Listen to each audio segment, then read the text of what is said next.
अ, 16 जनवरी 2001 को श्रीनगर एयरपोर्ट पर स्वर्गीय जगपत राम जी 6 आतंकवादियों को मारते हुए शहीद हो गए।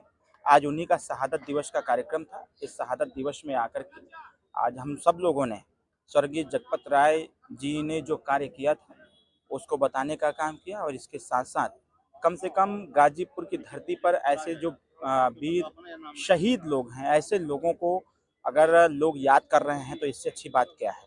आज के इस व्यस्ततम समय में यहाँ की जनमानस ने समय निकाल करके सुबह 10 बजे से शाम अभी 5 बजने जा रहा है, 5 बजे तक अगर बैठ करके स्वर्गीय जगपत राय जी के शहादत दिवस के कार्यक्रम में शरीक हों और इनके बारे में चर्चा करें, तो ये सिर्फ चर्चा का विषय नहीं है। कम से कम स्वर्गीय जगपत राय जी को याद करते हुए आने वाली पीढ़ियों को एक नसीहत के तौर पर मिल रही है कि इस देश की रक्षा सुरक्षा के लिए हम सब लोगों को अपनी अपनी जिम्मेदारी का निर्वहन करना चाहिए।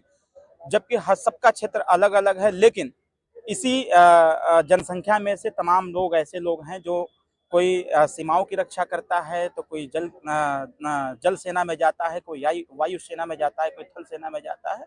तो कहीं ना कहीं आज का ये कार्यक्रम इस क्षेत्र को भी एक संदेश दे रहा है और इसके साथ साथ पूरे जनपद को यह बताने का भी प्रयास किया होगा कि स्वर्गीय जगपत राय जी जब श्रीनगर में पोस्टिंग उनकी थी, जगपत राम जी जब उनकी श्रीनगर में पोस्टिंग थी तो उन्होंने अपने बंदूक से 6 आतंकवादियों को ढेर करते हुए स्वतः शहीद हो गए थे। इसकी चर्चा अपने संबोधन में आपने कहा कि उनके स्मारक स्थल पे एक हाई मस्ट लाइट और गेट भी लगाया जाएगा। तो ये कार्य कब और कैसे संभव देखिए, होगा? माननीय विधायक जी हमारे बगल में बैठे हुए हैं और परिवारजनों की यह मांग थी। मांग क्या है, ये तो होना चाहिए, ये कोई मांग मैं इसको नहीं कह सकता हूँ।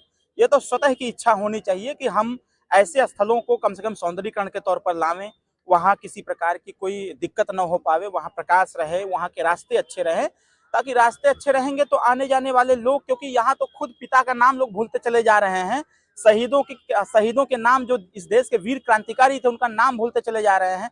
तो कम से कम ऐसी चीजें रहे, इसकी दूर दूर तक चर्चा हो। ऐसे सड़क का भी नाम होना चाहिए जिससे कि उस सड़क पर जब जाए तो जो मैप में वो इंगित हो, दर्ज हो, कोई मैप में अगर सर्च करे कहीं जाने के लिए तो उस पर इंगित हो, उस पर आवे कि ये स्वर्गीय जगपत राय राम जी के नाम से ये रास्ता बना हुआ है, तो उनके नाम पर लोग गूगल पर भी डाल के सर्च करें, उनके बारे में समझने का भी लोग प्रयास करें। अभी आपने जैसे चर्चा किया कि प्रयागराज में कुंभ का मेला लगा है।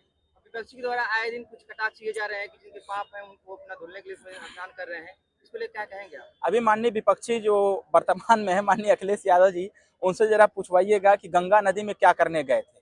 वो भी तो डुबकी लगाए हैं, वो किसका पाप धुल रहे हैं? वो अपना पाप धोलने का प्रयास कर रहे हैं।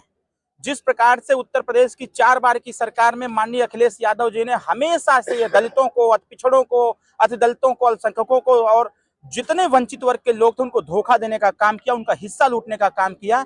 जो डॉक्टर बी.आर. अम्बेडकर साहब ने संविधान में समता, स्वतंत्रता, बंधुत्व और न्याय को स्थापित करने की बात कही थी, हर व्यक्ति का फंडामेंटल राइट, मूलभूत अधिकार देने का काम डॉक्टर बी.आर. अम्बेडकर साहब ने किया था। रोटी, कपड़ा, मकान, शिक्षा, दवाई, इन सब को लूटने का काम किसी ने किया तो माननीय अखिलेश यादव जी की सरकार ने किया। आज उसी पाप का जब घड़ा फूटा तो वो विपक्ष में है, आज हम लोग सत्ता में हैं और उसी पाप को धुलने के लिए गंगा नदी में गए थे।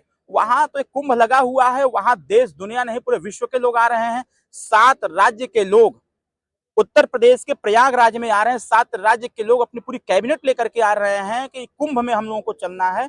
इससे अच्छी बात क्या हो सकती है? स्वर्गीय मुलायम सिंह यादव की प्रतिमा लगाई गई है, उस पर जो है कटाक्ष कर रहे हैं लोग, जो साधु संत महात्मा है। आपके हिसाब से क्या